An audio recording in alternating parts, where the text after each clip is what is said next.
아버지 하나님, 오늘 또 남사교회에 참 영적 해방의 진리를 이렇게 소개하고자 합니다. 주의 성령께서 참 도와주셔서 이 영적 해방의 진리가 참 우리 남사교회 모든 성도님들의 영혼 속에 잘 스며들도록 도와주시기를 기도합니다. 우리 주 예수 그리스도 이름으로 아버지 하나님께 기도했습니다. 아멘. 여기 이제 젊은 우리 이제 학생들도 있고 또 청년들도 있고 또 우리 주님 믿은 지 또 오래된 우리 성도님들도 계시는데 사실 이제 플리모스 형제단에서는 그 복음을 전할 때 이제 기본적으로 거듭남, 이 죄사함, 이제 영적 해방까지 이렇게 한꺼번에 이렇게 전했습니다.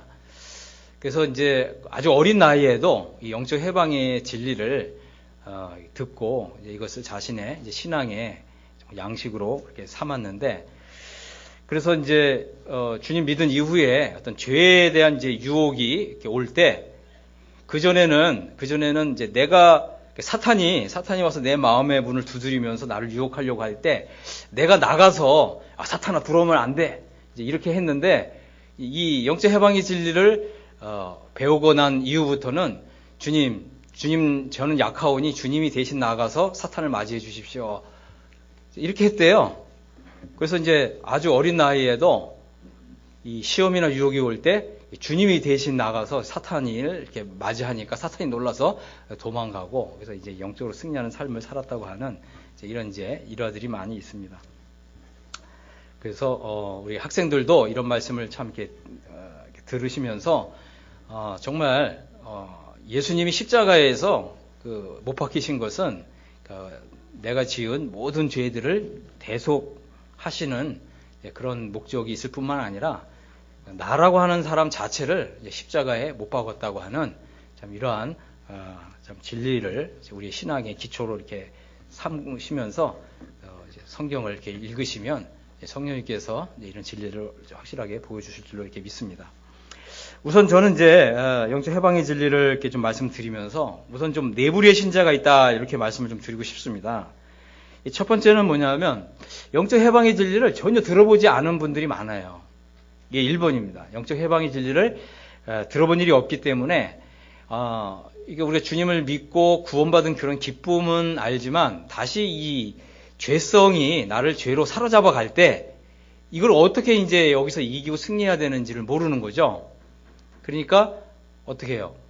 다시 죄에 넘어지고 또 주님 앞에 와서 이제 이것을 이제 회개하고 이런 것이 이제 반복되는, 그래서 이제 영적인 이 승리라고 하는 것을 이제 경험해 보지 못한 이제 이런 신자가 있고요. 두 번째는 말씀을 이렇게 읽으면서 이제 해방의 진리가 있다라고 하는 거를 알긴 아는데 정작 자기 자신한테는 그런 필요성을 못 느껴서 주님 앞에 기도해 본 일이 없어요. 영적 해방의 진리를 그러니까 교리적으로는 이렇게 인정을 하고 교리적으로는 이제 동의를 했는데 들어는 봤지만 정작 그것을 자기에게 이루어 주시기를 기도해 본 적이 없는 사람들이 많이 있습니다. 그런데 우리가 이제 에스겔서에 보면 주님이 이런 말씀을 하셨어요. 이스라엘 백성들에게 내가 장래에 이스라엘 백성들을 양떼와 같이 그 수를 많게 해줄 것이다 이렇게 말씀하셨어요.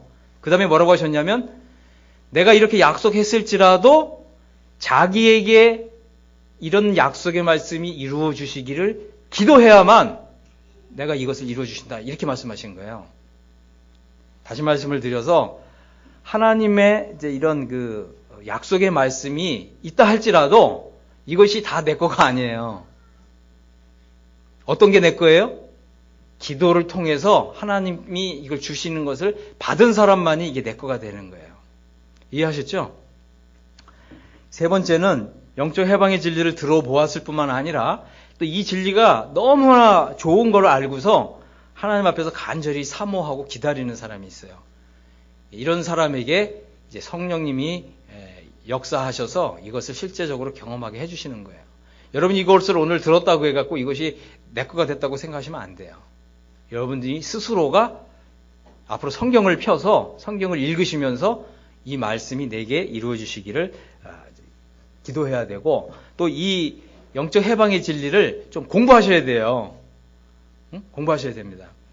그래서 이제 우리 이제 형제들의 집에서는 이제 영적 해방의 진리 이 시리즈를 이제 10권 정도 이렇게 좀 마련을 했는데 우리 이제 전국 모임에 우리 형제자매님들께 이제 이런 진리들을 소개해 드리니까 이 책을 읽으시고는 이걸 경험하는 거예요. 그래서 어떤 자매님은 이제 좀 이게 식당에서 이렇게 일을 하시는 자매님인데 손님들이 이렇게 오고 또 어느 날 또 손님들이 굉장히 많이 오면 그냥 화가 나는 거예요. 화가 나. 손님들이 너무 많이 오고 그러니까 손님들이 많이 오면 내가 할 일이 많아지잖아요. 그러니까 막 짜증을 내는 거예요. 이제 그러다가 이제 이 자매님이 이 책을 읽고 나서 정말 이게 내가 그리스도와 함께 죽었다고 하는 이 믿음이 온 거예요. 그러고 나니까 이 식당에서 손님들이 많이 와도 그전에 막 짜증을 냈는데 막 화를 내고 근데 그런 이 화내는 게 없어진 거예요. 그리고 손님 한 사람 한 사람한테 굉장히 친절하게 이렇게 대하는 거죠. 그러니까 영적 해방의 진리가 이루어지면 주변 사람들이 알아요. 주변 사람들이. 남사교회 성도님들도 이제 누가 난 정말 영적 해방의 진리가 이루어졌어요. 그러면 알아보겠죠. 이제 알아볼 거예요. 지금 이 형제님은 또 이 자매님은 이게 됐구나. 이거를 이제 알아차리게 될 겁니다. 네 번째는 사도 바울처럼 영적 해방의 진리를 경험한 사람이에요. 로마서 8장에 들어간 사람이죠. 그래서 로마서 8장에 들어간 사람은 이제 어떻게 얘기하냐면 내가 육신에 있을 때에는 이렇게 얘기해요. 사도 바울이 로마서 7장에서 그렇게 얘기하잖아요. 내가 육신에 있었을 때에는 그리고 내가 육신에 속했을 때에는 이렇게 육신에 있다고 하는 것을 과거형으로 표현하는 거예요. 이 사도 바울은 이제 이 영적 해방의 진리를 이렇게 간절히 사모하는 이런 사람들에게 로마서를 썼습니다. 그래서 이 로마서의 꽃은 로마서 6, 7, 8장인 거예요. 우리가 대부분이 우리가 이제 믿음으로 의롭다함을 받고 나의 모든 죄가 예수님의 피로 속죄함을 받았다고 하는 것을 아는 분들에게 이제 사도 바울이 이 로마서를 쓴 거예요. 왜냐하면 이 영적 해방의 진리는 믿음으로 의롭다함을 받고 나의 모든 죄들이 예수님 피를 통해서 속죄가 됐다고 하는 것을 믿음으로 아는 사람들만 영적 해방의 진리를 경험할 수 있기 때문에 그래요.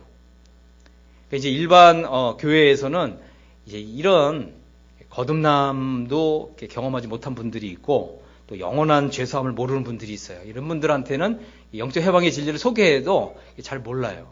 그리고 심지어는 화를 내요. 어떻게 죄인이 거룩한 삶을 살고 성화의 삶을 살 수 있단 말이냐. 무슨 얘기인지 아시겠죠? 그래갖고 도리어 막 이단 아니냐고 막 이렇게 따지는 분들이 있어요.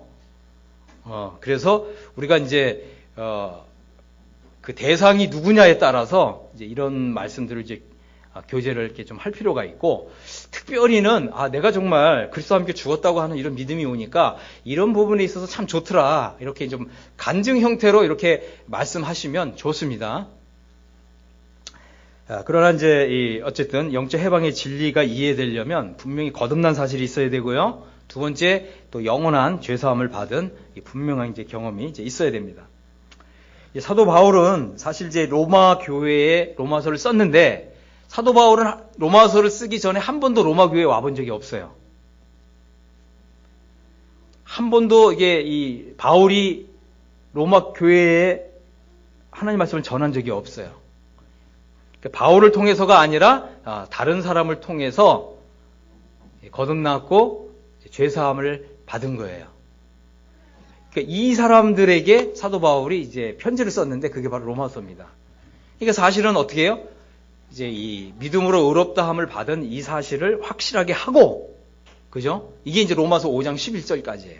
1장부터 5장 11절까지. 그다음에 5장 12절부터는 다른 주제예요. 이제 죄가 세상에 들어왔다 이렇게 얘기하면서 이 죄를 단수로 얘기해요. 앞에 로마서 3장에서는 예수님의 피로 말미암는 화목제물로 사우셨고, 예수님의 피로 이 화목제물을 통해서 우리가 지은 죄들이 영원히 용서받았다. 요게 이제 로마서 5장 11절까지 요걸 얘기하고 있는데, 5장 12절부터는 갑자기 주제가 바뀌면서 단수의 이 죄가 세상에 들어왔다 이렇게 얘기하는 거야. 이게 뭐라고요? 이게 이제 죄성이에요. 죄성. 그래서 사도 바울이 5장 12절부터는 이 죄성을 얘기하고 합니다. 사도 바울은 사실은 이제 사도 바울이 로마 교회에 증거하고 싶은 가장 큰 핵심적인 진리가 로마서 6, 7, 8장이라고 하는 것입니다. 그래서 이 로마서 6, 7, 8장은 바로 사도 바울이 이제 영적 해방의 진리를 이제 소개하기를 원했고요. 또 이것을 내가 너희에게 전하여 준 교훈의 본이다 이렇게 표현했습니다. 그리고 마찬가지로 고린도 교회도 예수님의 피를 통해서 영원히 죄사함 받는 것을 고린도 교회가 믿었지만 내가 그리스도와 함께 죽었다고 하는 것을 이걸 받아들이지 않은 거예요. 아니면 이것이 이루어지지 않은 거죠. 이게 안 받아들여지면 어떻게 되냐면 그냥 나는 죄인일 뿐이야 이러면서 알면서도 죄를 짓고 모르면서도 죄를 짓고 죄를 지면 자기 합리화하고 여기서 계속 맴도는 거예요. 그러다가 어떻게 한다고요? 거기서 멸망한다. 이해하셨어요?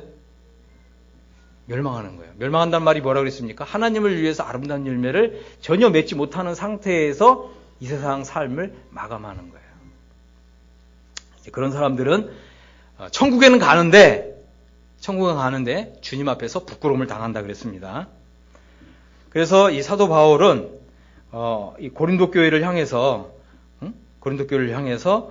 내가 너에게 함께 있을 때 너에게 이 십자가의 도를 전했는데 너희가 그때도 감당치 못하였지만 지금도 못하고 있다라고 책망의 말을 하고 있는 걸 보게 됩니다. 그래서 분명한 것은 뭐냐면 이제 내가 그리스도와 함께 못 바뀌었다고 하는 이 말씀을 들어도 이것이 나에게서 실제적으로 이루어진 사람이 있고 이루어지지 않은 사람이 있다고 하는 거예요. 그래서 이것이 이루어지지 않은 사람은 사도 바울이 육신에 속한 자고 그리스도 안에서 어린아이라고 표현을 했고요. 이것이 이루어진 사람은 사도 바울이 우리 온전해진 사람은 이렇게 표현했어요. 온전한 사람이라고 이렇게 표현을 했습니다. 그래서 십자가의 도는 내가 지은 죄들을 대속하기 위해서 예수님이 나를 대신해서 못 박혔다. 이거는 사실이고 진리예요. 근데 이것이 십자가의 도의 반쪽이라는 거예요. 반쪽. 50%. 그 다음에 십자가의 도에 또 다른 한 부분이 있는데 이게 뭐냐면 바로 내가 그리스도와 함께 못 박혔다. 이것을 믿음으로 받아들여야 된다고 하는 것입니다. 그래서 우리는 이제 이 죄사함과 또 우리가 믿음으로 의롭다함을 받고 또 영원한 죄사함을 받고 또 우리가 하나님의 성도가 되는 것은 예수님의 보혈 덕분이라면 내가 그리스도와 함께 못 박혔다고 하는 것은 예수님의 십자가에 의한 거예요. 그래서 예수님의 보혈에 의해서 죄사함을 받고요. 예수님의 십자가에 함께 죽음으로써 죄성으로부터 해방받는 거예요. 이게 두 개가 합해서 십자가의 도예요. 이해하셨죠? 그래서 우리가 이제 에베소서 같은 데 보면 사도 바울이 무슨 얘기를 하냐면 이 십자가를 통해서 원수된 것이 소멸된다 이렇게 표현하는 거예요. 그러니까 십자가는 우리가 이 십자가에 연합하면 나의 자아, 육신 이 모든 게 다 소멸돼 버리는 거예요. 왜요? 그렇다면 함께 죽었으니까. 그래서 이 죽은 사람에게는 육신이 작용하지 못한다는 거예요. 그래서 여러분들이 이제 어떤 시험을 만날 때 아니면 어떤 유혹이 올 때 나는 그리스도와 함께 죽은 사람입니다라고 이렇게 고백을 하면 이 죄가 그전에는 나를 사로잡으려고 이렇게 그죠? 악마와 같은 손으로 확 해서 나를 잡았는데 나는 그리스도와 함께 죽은 사람입니다라고 이렇게 겸손하게 고백하면 싹 사라진다는 거예요. 이 힘이. 여러분들이 그것을 경험할 수가 있습니다. 그래서 이제 사도 바울이 이제 로마서 이제 7장에서 이렇게 표현했는데 한번 살펴보겠습니다. 로마서 7장 5절에 우리가 육신에 있을 때에는 율법으로 말미암는 죄의 정력이 우리 지체 중에 역사하여 우리로 사망을 위하여 열매를 맺게 하였더니 이제 이렇게 얘기했습니다. 그래서 이제 우리가 이 육신에 있다는 말은 뭐냐면 내가 그리스도와 함께 죽었다고 하는 이 믿음을 나의 것으로 받아들이기 이전 상태가 육신에 있는 상태예요. 하지만 내가 그리스도와 함께 죽었다고 하는 믿음을 받아들이게 되면 어떻게 된다고 그랬습니까? 이제 6절에 7장 6절에 이제는 우리가 얽매였던 것에 대하여 죽었으므로 이렇게 되는 거야. 그래서 율법에 대하여 율법에서 벗어났으니 그러므로 우리가 영의 새로운 것으로 섬길 것이요 율법 조문에 묵은 것으로 아니할지니라 이렇게 됐습니다. 그래서 이제 여기 또 9절에 보면 사도 바울이 이런 얘기를 했어요. 그러니까 이 십자가의 도, 그 다음에 사도 바울이 전해준 이 교훈의 본, 이것을 알지 못하는 사람은 이제 내가 이제 하나님을 위해서 하나님의 말씀에 순종하며 살고 싶다라고 하는 이제 이런 믿음의 고백을 하고 그런 삶을 이렇게 살려고 하면 어떻게 된다 그랬어요? 7장 9절에 보면 계명의 이름에 죄는 살아나고 나는 죽었다. 이게 반복이 돼요. 우리가 이제 내가 그리스도 함께 죽었다고 하는 이런 믿음이 없이 하나님을 위해서 열매를 맺고 싶어 하고 선을 행하고 싶어 하고 의를 행하고 싶어 하면 어떻게 된다 그랬어요? 계명의 이름에 이 죄가 살아난다는 거예요. 그래서 우리가 이제 이 로마서 2의 이제 7장 상태인데 이 7장 상태에서 벗어나기 위해서는 내가 그리스도와 함께 죽었다고 하는 이런 믿음을 갖는 것이 절대적으로 필요하다고 하는 것입니다. 그래서 이제 우리가 하나 이제 배워야 되는 교훈이 있는데 이제 그것이 뭐냐 하면 우리가 한번 좀 생각을 한번 해보는데 내가 한번 나 자신을 한번 생각해 보세요. 성도들이 대부분이 이제 이런 생각을 해요. 뭐냐면 나는 하나님의 법을 하나님을 사랑하고 또 하나님의 말씀을 너무나 사랑하고 또 하나님의 법을 즐거워하면서 나는 그래도 다른 성도하고는 다르게 그래도 나는 하나님 말씀에 순종하려고 하는 사람이야. 이렇게 하면서 뭐라 그래요? 나는 참 착한 사람이야. 그죠? 그렇게 생각한다는 거예요. 그리고 다른 성도를 보면 저 성도는 뭔가 좀 착하지가 않아. 어쨌든 많은 성도들이 나를 굉장히 선하고 착하다고 생각하는 거예요. 어때요? 착하세요? 아니에요? 착하죠? 안 착해요? 우리 이제 청년 자매님들은 얼굴은 참 착하게 생겨가지고 안 착하다 그러니까 좀 이상하네요. 그죠? 우리 모임의 성도들이 거의 90%가 보면 나는 착하다고 생각해요. 나는 굉장히 착하고 선하고 의롭다고 생각하는 거예요. 그러면 형제님은 왜 자신이 그렇게 의롭다고 생각하세요? 그러면 자기는 그래도 일주일에 한 번은 금식기도 하고 또 일주일에 한 번은 전도하고 또 일주일에 11조도 꼬박꼬박하고 이러는 거예요. 이런 거 저런 거 이런 거 저런 거 이렇게 하면서 나는 굉장히 착하다 생각하는 거예요. 근데 옆에 앉아있는 이 성도는 딱 보니까 성경도 안 읽고 그죠? 전도도 안 하고 그죠? 참 악해. 이렇게 생각하는 거예요. 한번 우리 자신을 한번 잘 생각해 보세요. 나는 착해요? 안 착해요? 사도 바울이 무슨 얘기를 하냐면 선을 행하기 원하는 나에게 악이 함께 하고 있다 그랬어요. 그 말은 뭐냐면 나는 악하고 연합되어 있다라고 하는 거예요. 내가 아무리 착하고 싶어도 물론 이제 좋은 마음은 있는 거는 이제 인정을 하는데 좋은 마음이 있지만 그 좋은 마음 옆에 철떡같이 악이 함께 붙어 있다는 거예요. 그러면 여러분은 착한 사람이에요? 악인이에요? 아직도 모르겠어요? 그러니까 자 한번 이제 예를 들어보겠습니다. 우리가 이제 구약 성경을 읽으면 특별히 왕 중에서 아주 나쁜 왕이 있고 왕 중에서 아주 좋은 왕이 있어요. 나쁜 왕은 누구죠? 사울 왕이 등장하죠. 그 다음에 좋은 왕은 누구죠? 다윗 왕이 나오잖아요. 그래서 사울 왕과 다윗 왕의 이야기를 성경을 읽으면서 주님, 저는 이 사울 왕과 같지 아니함을 감사하나이다. 이렇게 기도해요. 자기가 다 다윗 왕인 줄 알아요. 맞죠? 안 그래요? 근데 한번 정말 여러분을 한번 하나님의 엑스레이로 MRI로 한번 쫙 스캔해 보세요. 사울 왕의 모습이 많아요? 다윗 왕의 모습이 많아요? 안 들려요? 뭐라고요? 그러면 여러분은 좋은 사람이에요? 나쁜 사람이에요? 나쁜 사람이에요. 인정하세요?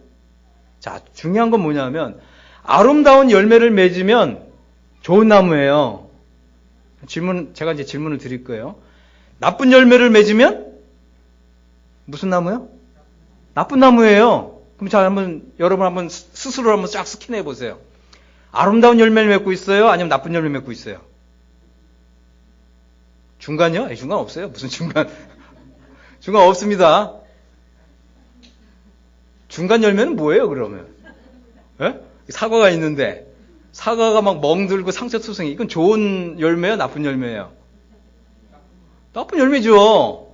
다시 한번 하겠습니다. 여러분은 지금 아름다운 열매를 맺고 있습니까? 아니면 나쁜 열매를 맺고 있습니까? 이거 분명하게 하셔야 이게 영적 해방의 진리가 이루어지는 거예요. 이거 명확하게 안 하면 절대 안 돼요. 여러분 자꾸 중간이라고 그러는데 중간은 없어요. 중간은 없습니다. 아름다운 열매를 맺고 있어야, 지금 내가 아름다운 열매를 맺고 있어야 아름다운 열매인 거예요. 근데 실제로 지금 나쁜 열매 맺고 있거든요? 그럼 뭐예요? 나쁜 나무인 거예요. 아, 주님, 제가 지금 나쁜 나무군요.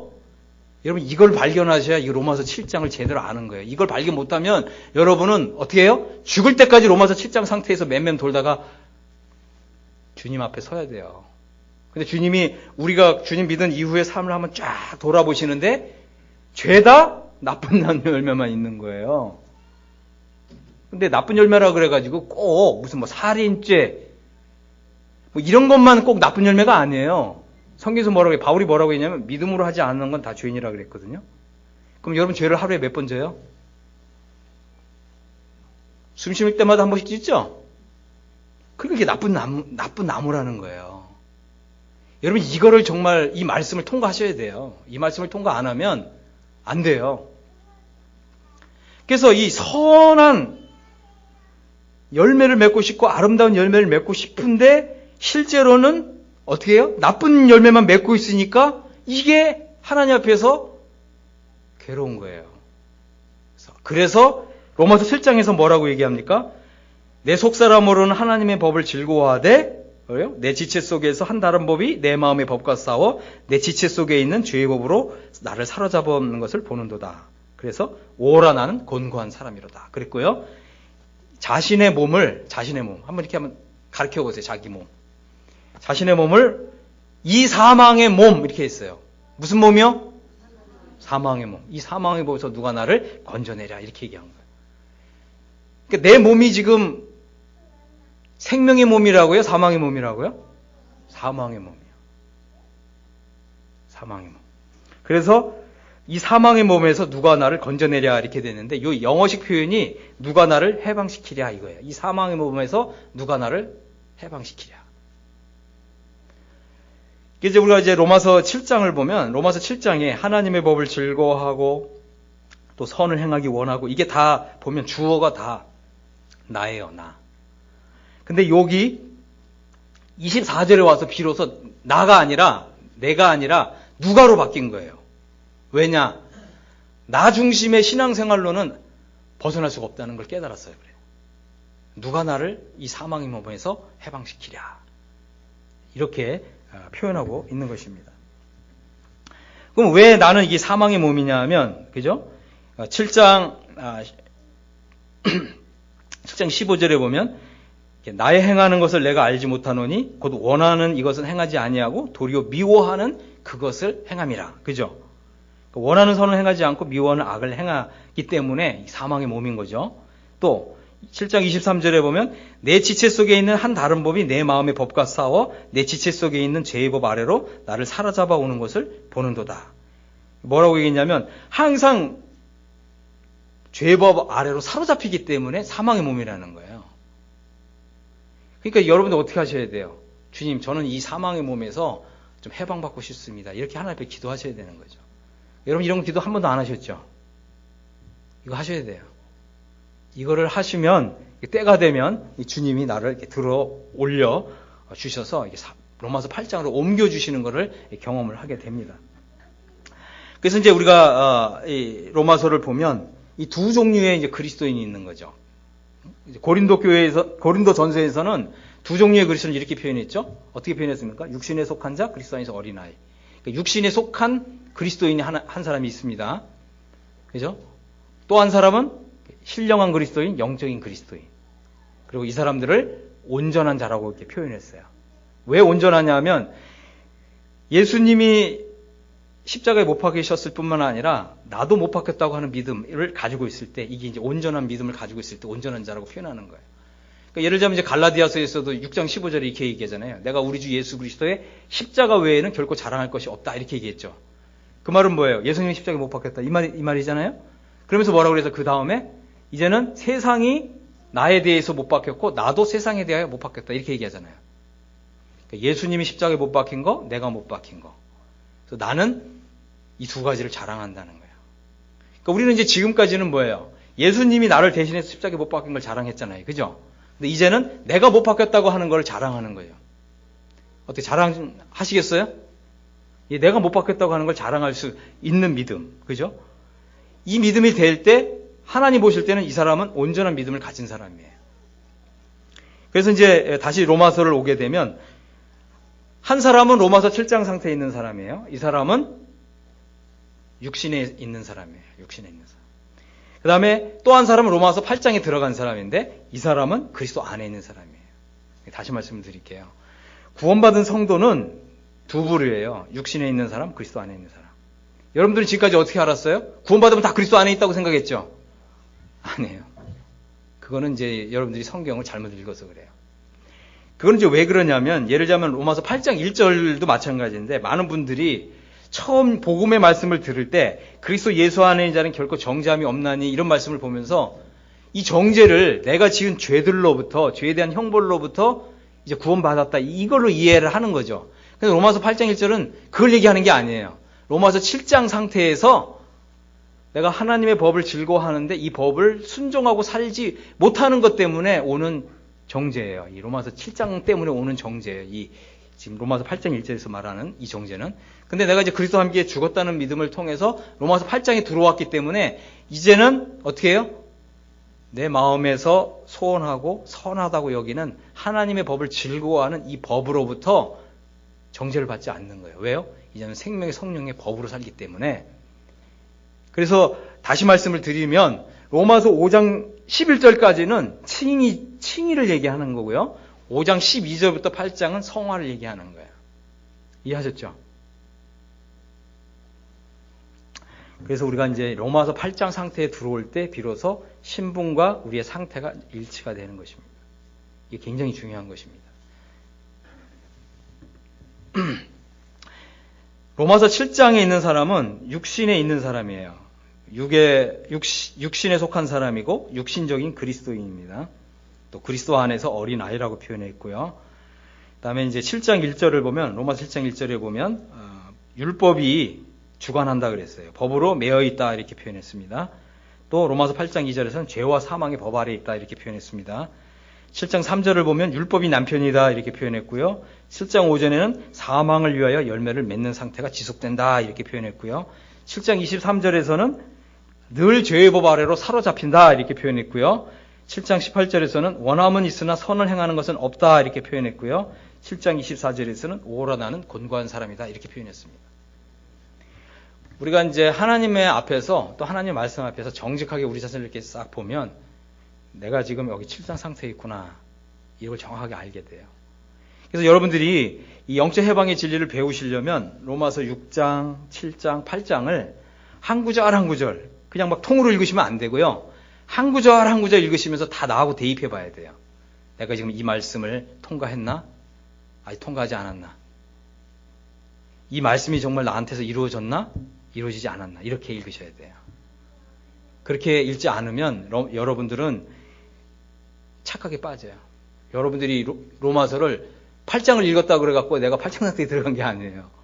8장 상태에 들어간 사람은 이제 중요한 게 뭐냐면 하나님을 위해서 아름다운 열매를 맺는다.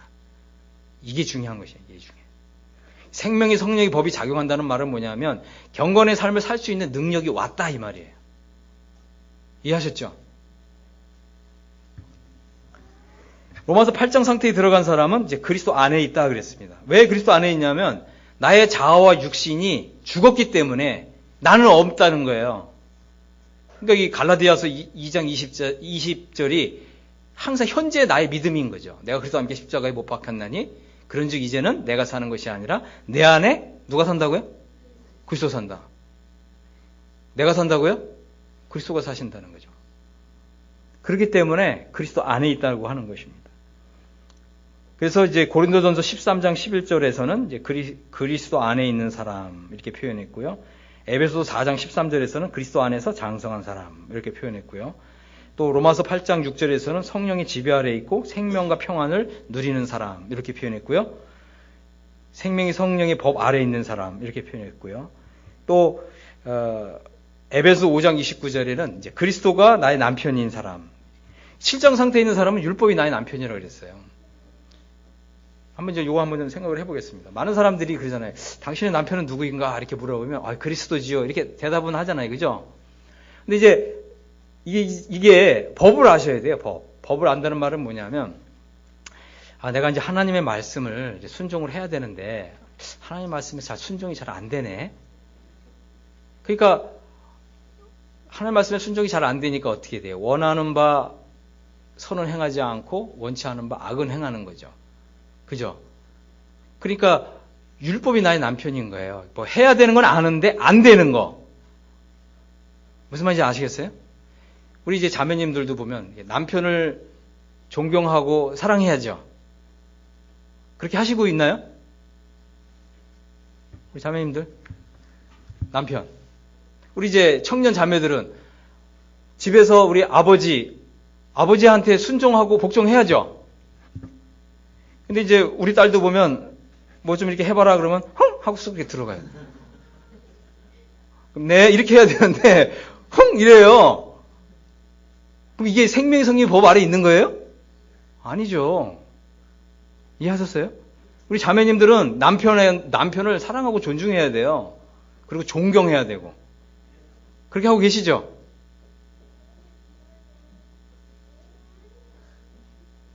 그렇게 하셔야 되는 거예요. 그렇게 되면 어떻게 된다고요? 그런 사람이 이제 그리스도가 나의 남편이라는 거예요. 근데 대부분이 해야 되는 건 아는데 그렇게 안 해요. 이게 이제 법 아래 있는 거예요. 법 아래. 그래서 여러분들이 또 우리가 신앙생활 이렇게 하면 안 된다는 거죠. 다시 말해서 나는 죽고 그리스도께서 내 안에 사시면 이런 삶이 사라질까요? 못 사라질까요? 사라지죠? 사라져요? 못 사라져요? 사라집니다. 또 우리 형제님들은 이제 아내를 사랑하는데 어느 정도까지 사랑해야 돼요? 목숨을 다해서 사랑하셔야 돼요. 우리 형제님들 그러고 계시죠? 네. 그러고 계시죠? 근데 그렇게 사랑해야 되는 거는 아는데 안 돼. 이건 뭐야? 율법이에요, 율법. 율법 아래 있는 거예요. 이게 돼야. 자, 그래서 에베소 5장 29절에서는 그리스도가 남편이라는 말은 뭐냐면 그리스도께서 어떻게 한다 그랬어요? 교회를 보양하시고 양육하시고. 그죠? 그러니까 내가 무엇을 원하기도 전에 남편이신 그리스도께서 알아서 이 모든 걸 다 채워주고 공급해 주는 거예요. 우리 형제님들 그 정도까지 믿음이 성숙하셔야 돼요. 아시겠죠? 그래서 제가 이제 한 번은 이제 이 영적 해방의 진리를 정말 이 믿음으로 합하기 전에는 제가 이제 주님께 제가 주님 일을 해야 되니까 지금 저한테 좀 필요한 걸 이렇게 주십시오 이렇게 기도를 했어요. 사실은 이제 제가 이제 형제들의 집 이런 사역을 주님 앞에서 이렇게 정말 소명처럼 받았는데 예를 들면 이런 거예요. 책을 하나 만들어야 되는데 이 책을 만들려면 예를 들어서 한 500만 원이 필요하다. 그럼 이제 주님께 기도하는 거죠. 주님, 제가 500만 원을 주시면 책을 한 권 만들겠습니다. 하면서 기도를 하는데 주님이 안 주세요. 그래서 제가 이 7년을 기도했거든요. 7년을. 주님, 500만 원을 주셔야 제가 책도 만들고 이런 사역을 하지 않겠습니까? 그 주님이 안 주셔. 그래서 이게 눈물이 좀 부족한가? 그래서 좀 눈물을 또 흘리면서 기도했거든요. 눈물을 흘리고 기도해도 주님이 안 주세요. 그런 경험해 보셨어요? 이거 분명히 주님이 주신 소명이고 또 주님이 주신 사명인데 이걸 하려면 주님 돈을 보내주셔야 이걸 할 텐데 주님 안 보내주시는 거예요. 그래서 제가 이제 정말 기도하다가 정말 눈물로 기도하다가 그러다가 이 영적 해방의 진리를 알게 된 거예요. 정말 선을 행하기 원하는 나에게 악이 함께 있는 거구나. 그죠? 그래서 주님이 내가 그리스도와 함께 죽었다고 하는 이제 이 진리를 정말 이렇게 인정하도록 주님이 이제 그렇게 저를 이제 낮추시는 걸 경험을 했습니다. 또 예를 들자면 또 이런 것도 있잖아요. 제가 이제 사도행전을 좀 읽다 보니까 사도들이 복음을 쫙 전하는데 성령으로 충만함을 받아가지고 하나님의 말씀을 전하니까 수천 명이 구원을 받는 거예요. 그래서 이걸 보면서 제가 기도했어요. 주님, 저를 이렇게 성령으로 충만하게 해주십시오. 이렇게 기도했거든요. 근데 충만함을 주님이 안 주시는 거예요. 주님 왜 저에게 충만을 안 주십니까? 이렇게 주님께 기도했더니 주님이 이렇게 물으시는 거예요. 네가 왜 충만을 구하냐? 이렇게 물으시는 거예요. 여러분 혹시 성령 충만하게 해달라고 기도해 본 적 있으세요? 없어요? 아니, 그런 것도 기도 안 하시고 무슨 기도 하셨어요? 제가 이 성령 충만하게 해달라고 기도를 했는데 주님 물으시는 거죠. 왜 구하느냐? 네가 그걸 왜 구하냐? 그랬더니 제가 이제 딱 말씀을 펴면서 주님, 성령으로 충만하니까 베드로가 막 성령 충만해서 말씀을 전하니까 막 수천 명이 구원받잖아요. 저도 이렇게 하고 싶습니다. 제가 그렇게 이제 말씀을 드렸죠. 그랬더니 그게 누구를 위한 거냐? 이렇게 물으시더라고요. 근데 가만히 생각해 보니까 제가 이제 성령 충만해서 말씀을 쫙 전하면 막 수천 명이 구원받으면 제가 기분이 막 좋고 막 우쭐해지고 사람들이 그 다음서부터 막 저를 막 찾을 것 같은 거예요. 그러면 제가 무엇을 때문에 성령 충만을 구한 거죠? 그렇죠. 이게 내 그 신앙의 뿌리는 뭐냐면 육신인 거예요. 자아인 거예요. 우리가 주님이 이런 바닥까지 드러내시는 거죠. 그런데 이제 이런 것까지 내가 정말 이렇게 육신적인 사람이었구나. 그 전에 제가 육신적인 사람이 생각 안 했거든요. 다른 성도들이 육신적이라고 생각을 했지, 저는 육신적이라고 생각 안 했어요. 근데 보니까 저 자신이 이렇게 육신적인 거예요. 그 말은 뭐냐면, 하나님의 말씀의 빛이 그만큼 저한테 약한 거였어요. 약한 거예요. 우리가 불빛이 이 정도지만 더 밝은 빛에 가면은 뭐 이렇게 막 그 시로락이라든가 뭐 이런 게 묻은 게 보일 거 아니에요. 이게 좀 어두우면 잘 안 보이는 것처럼 우리가 이제 하나님 말씀의 빛을 더 이렇게 광채 나는 하나님의 말씀 이렇게, 그러니까 내가 좀 더 주님 앞에서 정말 정직하게 하나님 말씀을 이렇게 대하면 주님이 나의 밑바닥에 있는 동기까지 그대로 다 보여주시는 거예요. 주님이 이제 이것까지 이제 회개를 하니까 내가 이제 그리스도와 함께 죽었다는 믿음을 딱 갖고 났어요. 그 믿음이 오고 나니까 제가 이제 어떻게 하면 이제 거룩한 삶을 살 수 있는가 이런 것 때문에 굉장히 고민하고 갈등하고 이랬었거든요. 그래서 제 딴에는 제가 굉장히 주님 앞에서 그래도 이제 착하다고 생각했고 선하다고 생각을 했고 또 나름대로는 정말 하나님의 영광을 위한다고 생각을 했는데 주님이 이제 더 가까이 나가서 말씀을 보니까 사실은 저의 이기적인 마음의 그 내면의 동기가 숨어 있었더라고요. 그래서 제가 이런 부분까지 이제 회개를 했습니다. 그래서 이제 이 성화의 삶을 살고 싶었는데 이게 안 되니까 굉장히 가슴이 답답하고 막 심지어는 저는 심장통까지 알았어요. 이게 얼마나 가슴이 아픈지. 제가 이제 하나님 말씀에 이제 그만큼 좀 가까이 가고 싶은 그런 마음이 있어서 이게 안 되니까 정말 심장이 아픈 그런 정도까지. 근데 이제 정말 제가 그 주님 앞에서 저의 이런 육신적인 이런 모습, 자아 중심의 이런 신앙을 주님 앞에 이제 회개를 하고 내가 그리스도와 함께 죽었다고 하는 이제 이런 믿음을 가지니까 제 마음이 진짜 바뀌었어요. 새로운 마음, 뉴 하트 아시죠? 뉴 하트를 받은 거예요. 그래가지고 이제 주님 제가 이제 그동안 이제 7년 동안 기도해 왔는데 주님 제가 이제 이걸 하고 싶습니다 했더니 주님이 딱 사인을 주시는 거예요. 딱 기도했거든요. 주님 이제 제가 이제 이런 문서 사역을 하고 싶습니다 했더니 주님이 딱 사인 오는 거예요. 그래 해. 내가 도와줄게. 이런 음성이 오는 거예요. 그래서 제가 그럼 하겠습니다. 이게 심장이 바뀌니까 뉴하트라 그랬죠? 뉴하트가 오니까 상황은 하나도 안 바뀌었어요. 상황은 하나도 안 바뀌었는데 제가 그때서부터 하나하나 다 준비를 하는 거예요. 그러니까 이제 이 책을, 그러니까 그전에는 뭐냐면 돈을 주시면 그때서부터 일을 하려고 그랬거든요. 근데 주님이 주신다고 그랬잖아요. 주신다고 하니까 제가 다 준비한 거죠. 돈은 안 왔어요. 돈은 안 왔고 환경도 안 바뀌었어요. 환경이 저 똑같아요. 똑같은데 그 일을 다 준비하는 거예요. 모든 거를 다.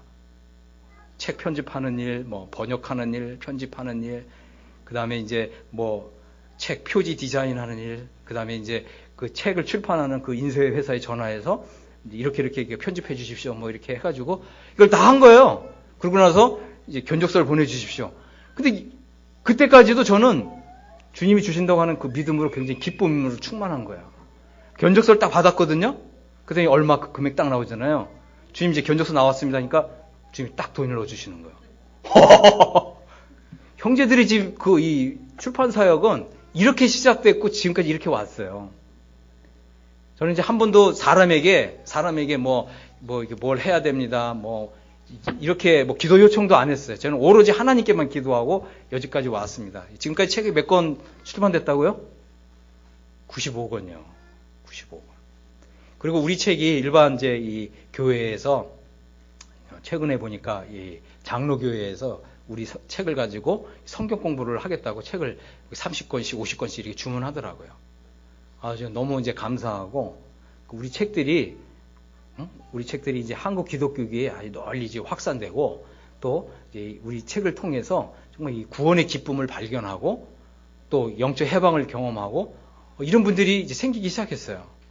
그래서 제가 이제 이렇게 열심히 이제 주님 일을 이렇게 하다 보니까 우리 이제 모임의 성도들뿐만 아니라 또 모임 밖에 있는 이제 다른 일반 교회에 다니시는 이런 분들로부터 이렇게 전화를 종종 받아요. 이 책을 읽고 내가 정말 그리스도 안에 있고 하늘에 그리스도의 자리가 나의 자리라고 하는 이 놀라운 것을 발견하게 돼서 너무 기쁩니다. 너무 감사합니다. 이렇게 이제 전화를 주시더라고요. 그래서 저도 이런 거 하나하나가 다 이게 주님께로부터 오는 격려다 이렇게 생각을 하고 이제 열심히 하고 있습니다. 저를 위해서 좀 많이 기도해 주시겠죠? 좀 대답이 적네요. 네. 대답이 적으면 별로 기운이 안 나가지고 좀 다음 계속 하기가 좀 어려울 것 같아요. 어떻게 좀 저를 위해서 기도해 주시겠죠? 네, 힘이 나서 이제 좀 더 해보겠습니다. 그래서 이제 우리가 내가 지금까지 신앙생활 했던 이게 내 뿌리가 지금 이게 뿌리가 자아에 있었고 육신에 있었구나. 이거를 정말 발견하셨습니까? 이 십자가 앞에 서라는 거예요. 다시 십자가 앞에 서야 돼요.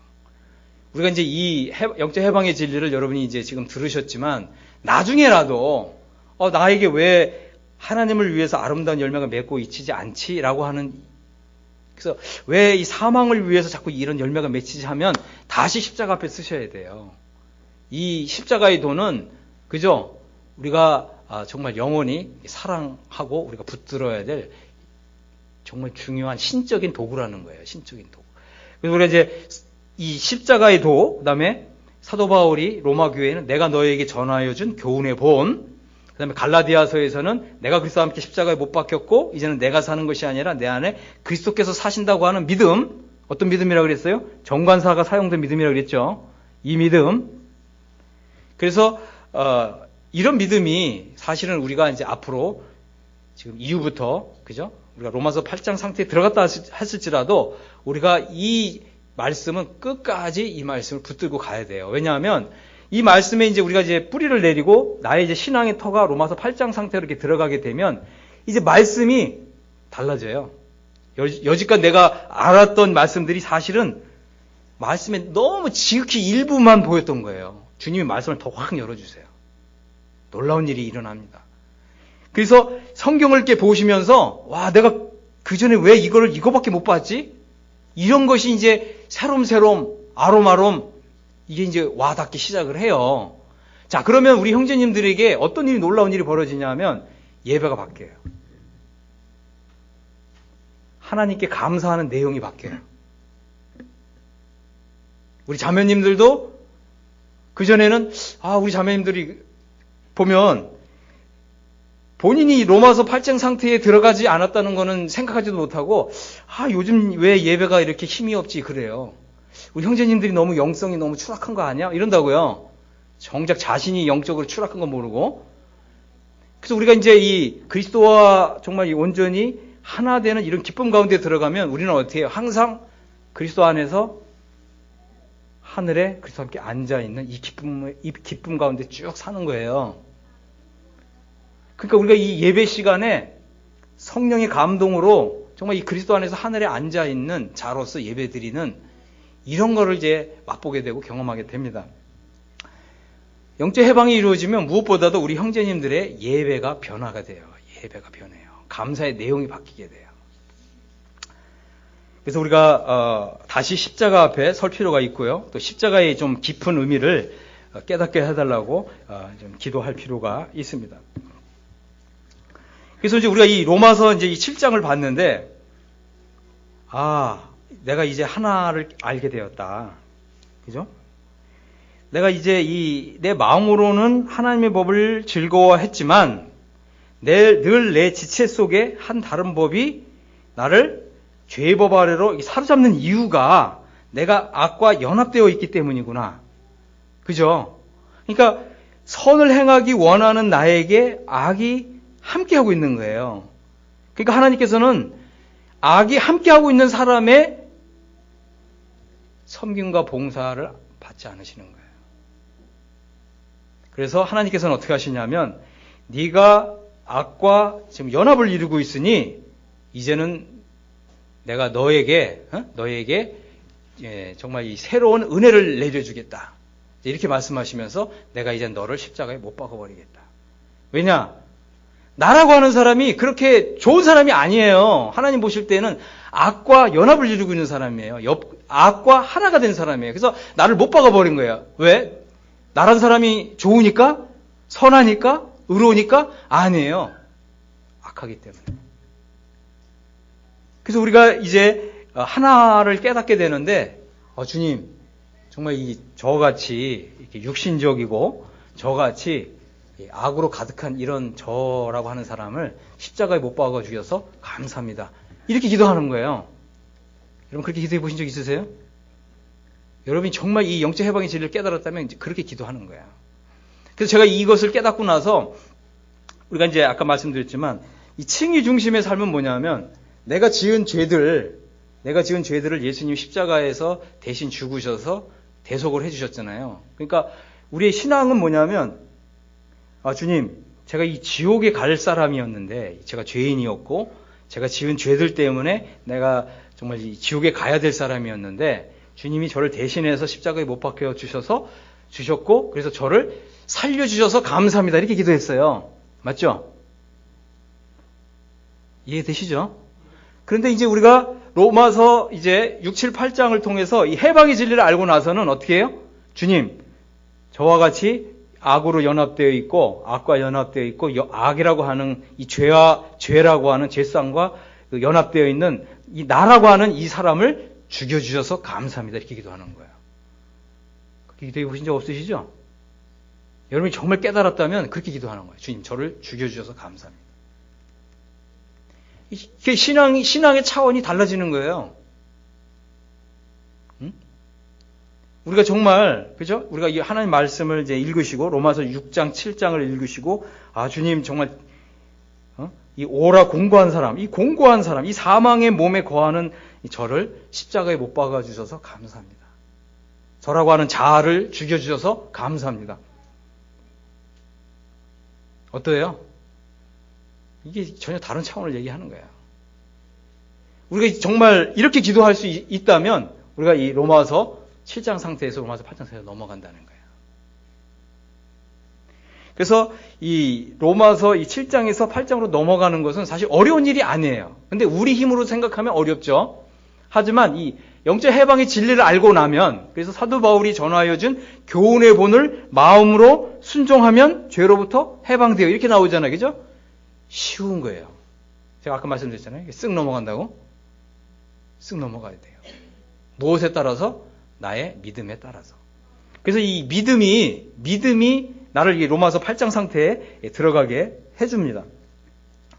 다른 것 때문에 되는 것이 아니에요. 그래서 우리가 이 영적 해방의 진리를 그래서 이제 로마서 6, 7, 8장을 읽으시면서 또 때로는 고린도 전후서를 읽으시면서 고린도 후서가 좀 참 중요합니다. 고린도 후서는 정말 육신적이었던 고린도 교회 성도들이 하나님 앞에서 이런 얘기를 들은 거예요. 그러니까 내가 정말 하나님을 사랑하는 사람이고 하나님의 법을 사랑하는 사람이고 그죠? 내가 정말 하나님의 거룩한 성도인데 내가 이제 보니까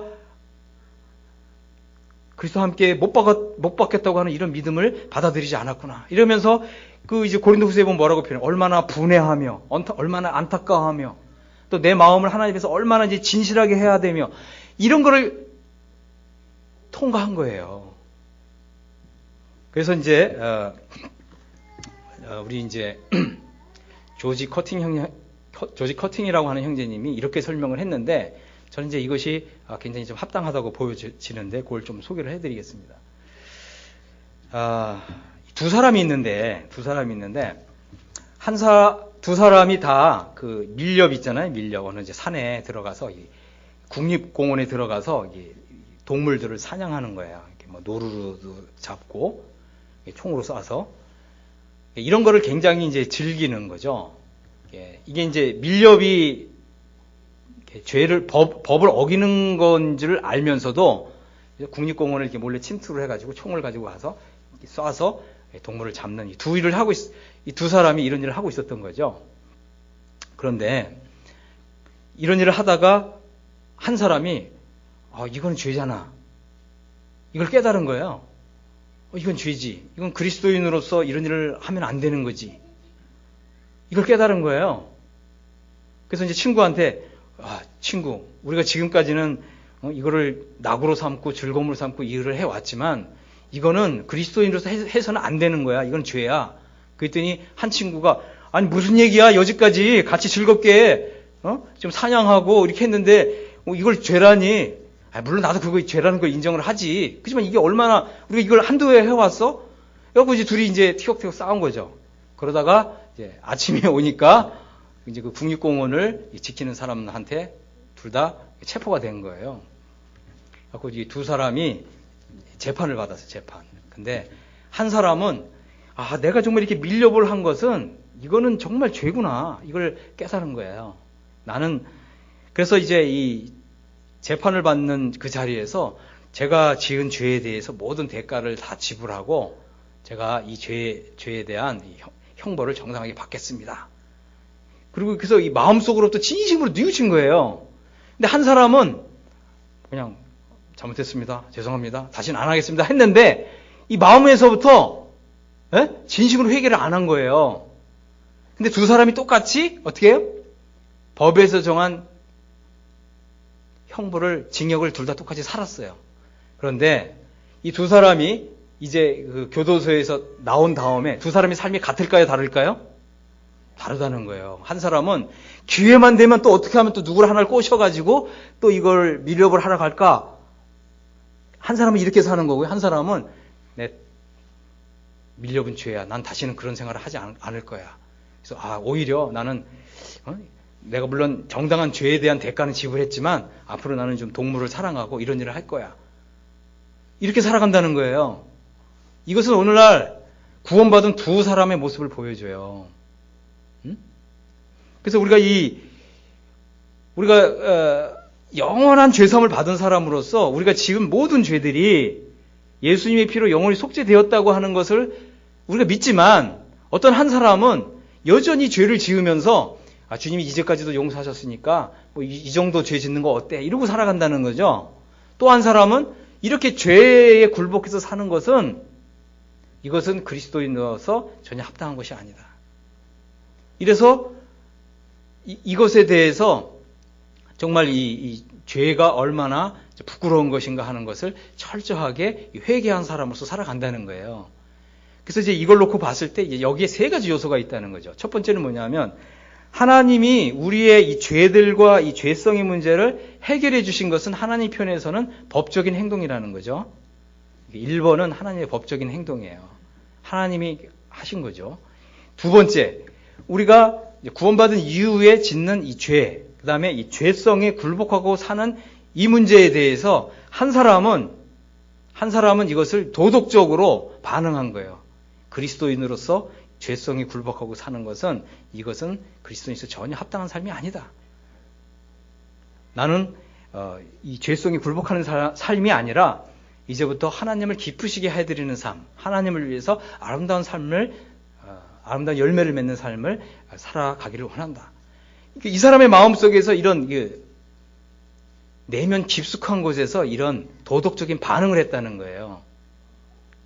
그러면 이 사람은 어떻게 해요? 그리스도와 함께 죽었다고 하는 이 믿음을 그대로 받아들이고 이 믿음 위에서 살아간다는 거죠. 그런데 이 첫 번째 사람은 어떻게 해요? 죄에 대한 형벌은 다 사함을 받았을지 모르지만 여전히 어떻게 해요? 이 죄성, 죄성이 다시금 나를 사로잡아서 죄를 짓게 하는 이런 것을 즐기면서 때로는 미워할 수도 있지만 그것에 대해서 여전히 개인적인 어떤 도덕적인 이런 반응이 없이 또는 개인적인 믿음을 행사함이 없이 살아간다고 하는 것입니다. 여러분은 어떤 믿음의 삶을 살기를 원하십니까? 그래서 우리가 이제 알아야 될 것은 하나님의 법적인 행동, 두 번째 우리의 도덕적인 반응, 세 번째 개인적인 믿음. 이것을 우리가 행사할 필요가 있다고 하는 것입니다. 그래서 이제 중요한 건 뭐냐면 내가 그리스도와 함께 죽었다고 하는 것을 감사함으로 하나님께 받아들이는 거예요. 하나님 아버지, 정말 제가 그리스도와 함께 십자가에 못 박힌 것이 지극히 당연하고 또 저라고 하는 사람, 저같이 정말 악한 사람을 십자가에 못 박아 주셔서 감사합니다. 그래서 이 감사가 우리로 하여금 로마서 7장 상태에서 8장 상태로 넘어가게 해준다는 거예요. 무엇이요? 내가 그리스도와 함께 죽었다고 하는 이 하나님이 해주신 법적인 사실에 대한 감사. 그래서 우리가 하나님 제가 그리스도와 함께 죽었습니다. 감사합니다. 이렇게 하는 사람이 그죠? 로마서 8장 상태로 넘어가게 된다고 하는 것입니다. 그러면 이제 우리는 이제 내가 그리스도와 함께 죽었다고 하는 이제 이 믿음을 받아들인 사람은 내가 이제 그리스도와 함께 죽었다고 하는 사실이 주는 진정한 자유를 맛보시라는 거예요. 그 말은 뭐냐? 예수님이 십자가에 못 박으셨잖아요. 그죠? 그래서 나도 십자가에 못 박혔어요. 그러면 십자가에 못 박힌 사람은 그 다음에 어디로 가야 돼요? 십자가에 못 박힌 사람은 어디로 갑니까? 십자가에 못 박혀 죽었어요. 어디로 가죠? 무덤으로 가잖아요, 무덤. 그 무덤은 뭐 하는 곳이에요? 무덤은 내가 죽었다고 하는 사실 가운데서 안식하는 거예요. 가만히 누워서. 그러니까 내가 그리스도와 함께 죽었다는 것이 내 영혼의 진정한 기쁨이고 안식이고 평강이고 평안이에요. 내가 뭘 하려고 하지 말고 내가 그리스도와 함께 죽었다고 하는 이 사실에 정말 감사하면서 하나님께 감사하면서 주님, 하나님 아버지 정말 제가 그리스도 안에서 죽은 자가 된 것을 감사합니다 하고 한번 그 영혼의 안식을 한번 맛보시고 누려보세요. 그러면 3일 후에 어떤 일이 일어나죠? 3일 동안 내가 죽었다고 하는 사실에 너무 감사하고 기뻐하고 3일만 정말 이렇게 안식하고 누워 계시면 3일 후에 어떤 일이 일어나요? 네? 그리스도와 함께 다시 이렇게 살아나는 이런 것을 맛보게 돼요. 이게 다 성령의 능력이고 역사입니다. 그래서 이제 로마서 8장 1절로 와서 그러므로 이제 그리스도 안에 있는 자에게는 결코 정죄함이 없다. 그죠? 그 율법이 하나님의 말씀에 순종해야 된다. 이제 이렇게 할 때 순종을 못하기 때문에 오는 이런 이 정죄감에서 이제 벗어나게 되고요. 생명의 성령이 법이 작용하기 때문에 이제는 어떻게 해요? 율법의 요구가 이루어져요. 그래서 우리 형제님들이, 자매님들이 또 이렇게 정말 주님의 말씀을 따라서 이렇게 사랑하게 돼요. 사랑하게 되고, 그죠? 우리 자매님들은 우리 형제님들을 존경하게 되고, 또 우리 형제님들은 우리 자매님들을 그리스도께서 교회를 위하여 자기 목숨을 내어주신 것처럼 사랑하게 되고, 아멘. 이 사랑하게 돼요. 얼마나 좋은지 몰라요. 그래서 이제 무엇으로부터 이제 해방되는 것인가? 이제 요거를 좀 말씀을 좀 드리겠습니다. 생명이 성령의 법으로 사는 삶이 너무나 이제 행복하다고 하는 것을 이제 알게 되고요. 누가 나에게 그죠? 이제 오래를 가자고 하면 이제 심리까지도 가주게 돼요. 그런 마음이 이렇게 생기는 거죠. 그게 이제 주님의 마음이잖아요, 그죠? 그래서 한번 이제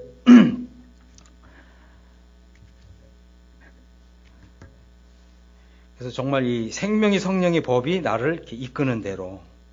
그래서 이제 이 로마서 이제 8장 상태에 들어온 사람은 이제 그 성령님이 나를 이렇게 그 인도하시고 주장하시는 이제 이런 삶을 살게 됩니다. 그래서 우리가 이제 성경을 읽을 때 하나님의 말씀에 순종하기 위해서 성경을 읽게 돼요. 하나님 말씀이 이제 그 우리 마음에 이제 이런 사랑의 법으로 이렇게 오게 됩니다. 그래서 이제 우리가 이제 아마 지난 시간에 좀 살펴봤을 건데 우리가 성경을 읽을 때 그죠?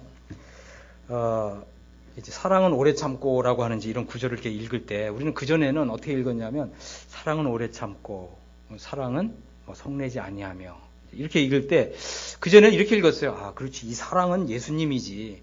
예수님만이 그죠? 성내지 않고 이렇게 할 수 있는 분이지. 그 전에 그렇게 읽었어요. 맞죠? 그래서 이 고린도서 13장에서 말하는 이 사랑은 야, 이거는 예수님만 이런 삶을 살 수 있는 거지. 우리가 어떻게 이런 삶을 살아? 뭐 그렇게 읽었다는 거예요. 근데 이제는 그렇게 읽는 게 아니라 사랑은 오래 참고 이렇게 했을 때 우리 이제 자매님들이 이제 우리 형제님이 이제 뭐 무슨 얘기를 했는데 아 그거 그냥 당신 혼자 해 이랬단 말이에요. 근데 사랑은 오래 참고 이 말씀을 딱 읽을 때 주님이 그걸 생각나게 해주시는 거예요. 아 내가 우리 남편한테 내가 성질을 냈구나. 사랑은 오래 참고라고 했는데 내가 오래 참아야 되는데 쉽게 성질을 냈구나. 그럼 어떻게 하라고 그랬어요? 그 다음 구절 읽으라고 그랬어요? 어떻게 하라고 그랬어요? 성경을 그 다음 구절을 읽는 게 아니라 주님이 이제 네가 조금 전에 남편한테 성질 냈지 않냐? 그럼 어떻게 해야 돼요? 사랑을 오래 참아야 되는데 주님 제가 오래 참지 못했습니다. 주님 죄송합니다. 이러면서 사과해야죠. 사과해야죠. 그죠? 사과해야 되는 거예요. 이제 이제 부부 간에뿐만 아니라 우리 이제 성도 간에도 마찬가지죠. 성도 간에도 이제 서로 교제하다가 보니까 네가 옳으니 내가 옳으니 분별은 이렇게 분별하는 게 맞은데 왜 형제는 왜 그거밖에 분별을 못해 하고서 성질을 냈단 말이에요. 근데 주님 말씀을 읽어보니까 어떻게 해요? 사랑을 오래 참고 했는데 오래 참았어요? 못 참았어요? 못 참았죠? 그러면 어떻게 해야 된다고요? 주님 앞에 회개하고 전화해서 내가 그때 화를 내서 미안합니다. 이렇게 하시라는 거예요. 그게 바로 하나님의 말씀에 순종하기 위해서 성경을 읽는 거예요. 근데 이제 우리가 이제 그 교제를 하는데 어떤 형제님이 그건 이거예요. 이게 이렇게 해석하는 게 맞아요 하고 막 주장하는 말을 했어요. 근데 내가 그전 같았으면 내가 한마디 콱 쏴줄 텐데 그걸 이제 어떻게 믿음이 어리면 저렇게도 할 수 있는 거지. 영적으로 어린 사람은 이렇게도 분별하고 저렇게도 분별할 수 있는 거지. 이렇게 생각하면서 참았어요. 그러면 어떻게 돼요? 사랑은 오래 참고 이렇게 읽을 때 주님이 말씀하시는 거예요. 그때 내가 참아줘서 내가 정말 널 고맙게 생각한다. 이런 주님의 음성이 들리는 거예요. 그렇게 성경을 읽는 거예요. 그죠? 그리고 또 성경을 읽는데 예수님께서 내가 이제 하나님 나라의 복음을 다른 동네에 가서도 전하여야 하리니 내가 이를 위하여 왔노라. 이제 이런 말씀을 읽으면서 주님이 다른 동네에 가서도 전도하셨네? 그럼 어떻게 하셔야 돼요, 우리는? 계속 읽어요? 아니에요. 가서 읽는 게 아니라, 그렇지, 여기 이제 남사니까, 내가 여지까지 남사에서만 복음을 전했으니까, 남사 옆 동네가 뭐가 있어요? 외미? 또, 그럼 외미에 가서도 전도지 가서 좀 돌리고 오시는 거예요. 앞으로 그렇게 하시겠어요? 여러분, 그런 것도 안 하면은 무슨 영적 해방이고, 이게 다 그냥 지적인 동의에 불과하게 되는 거예요. 그렇게 하시면 어떻게 돼요? 그렇게 하시면 굉장히 우리 영혼이 뛸 듯이 기쁘죠. 그리고 밥을 안 먹어도 배고픈 줄 몰라요. 주님처럼, 그죠? 아버지의 말씀과 명령을 받들어 섬기는 거를 나의 양식으로 삼는 게 되는 거예요. 그래서 이제 예수님처럼 사는 이런 삶이 시작이 되는 거예요. 어떻게 그렇게 하시겠습니까? 그렇게 하시겠어요? 대답에 이렇게 적으세요. 여러분 그렇게 안 사시면 죄송한 말씀이지만 주님 앞에 서면은 다 나무나 짚이나 풀로 공력 쌓은 거 다 불에 타는 거예요. 자, 그래서 좀 마지막으로 무엇으로부터 해방되는 것인가 그거 보고 좀 마치겠습니다. 이제 이 로마서 6장 2절에 보면 죄에 대하여 죽은 우리 이렇게 표현했고요. 6장 6절에는 우리 옛사람이 예수와 함께 십자가에 못 박힌 것은 죄의 몸이 멸하여 다시는 우리가 죄에게 종노릇하지 아니하려 함이니 그랬어요. 그래서 우리가 이제 이 해방의 진리 가운데 우뚝 서게 되면 이 죄에게 다시는 종노릇하지 않는다고 하는 것입니다.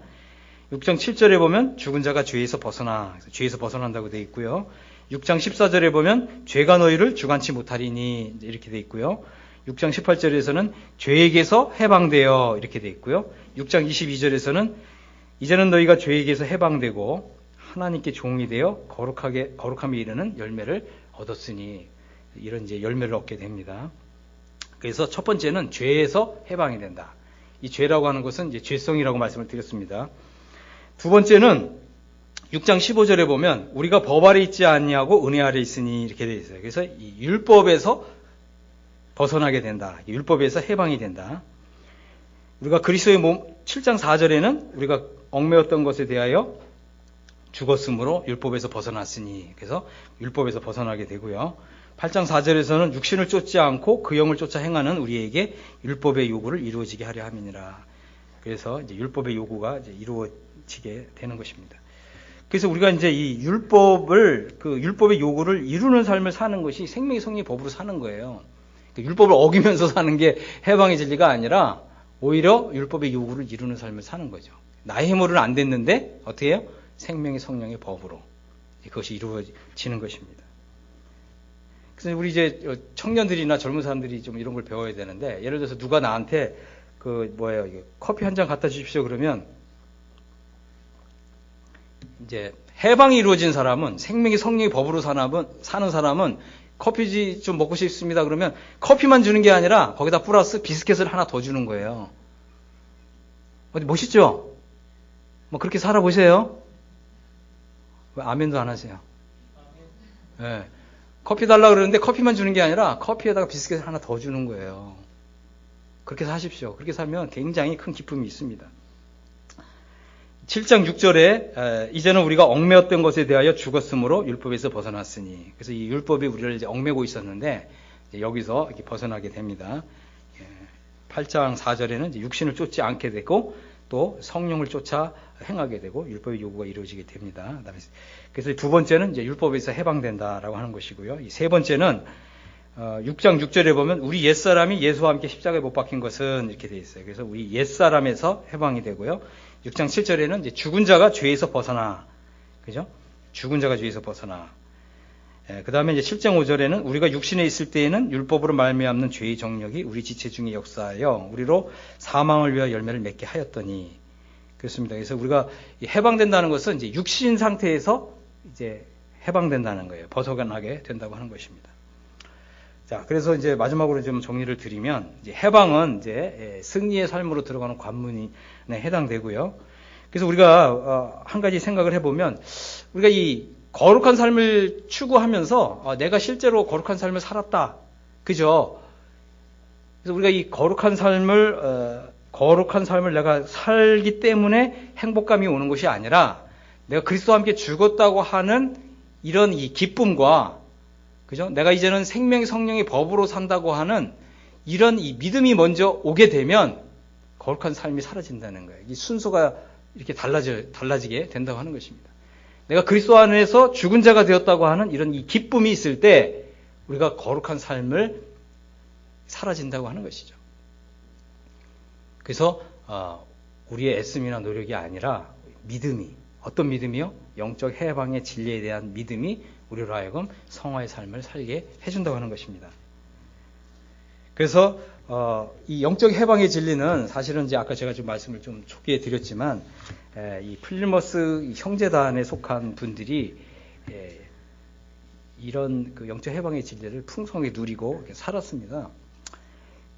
그래서 우리도 이제 단순히 이제 예수님 믿고 뭐 천당 가는 그런 복음이 아니라, 이제 나는 죽고 그리스도로 사는 정말 이러한 이 복음의 능력, 또 이 복음의 영광 가운데 사는 이것을 우리 정말 신앙의 뿌리로, 또 우리 신앙의 근간으로 삼으시고, 정말 이제 생명의 성령의 법을 따라서 사는, 그래서 하나님을 위해서 풍성한 많은 열매를 맺는 우리 모두가 되기를 간절히 원합니다. 아멘.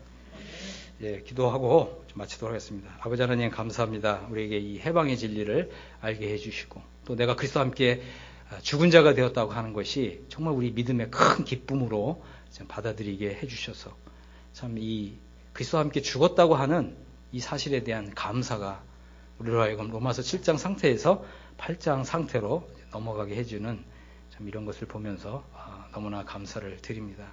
아버지 하나님, 우리 남석교회 정말 이 말씀을 들은 한 분 한 분들 다 기억해 주시고 정말 이 생명의 성령의 법이 주장하셔서 하나님을 위해서 아름다운 열매를 많이 맺는 좀 이런 사람들로 나타나도록 아버지 하나님 복의 복을 더해 주시기를 간절히 기도합니다. 우리 주 예수 그리스도의 이름으로 아버지 하나님께 감사하고 기도했습니다. 아멘.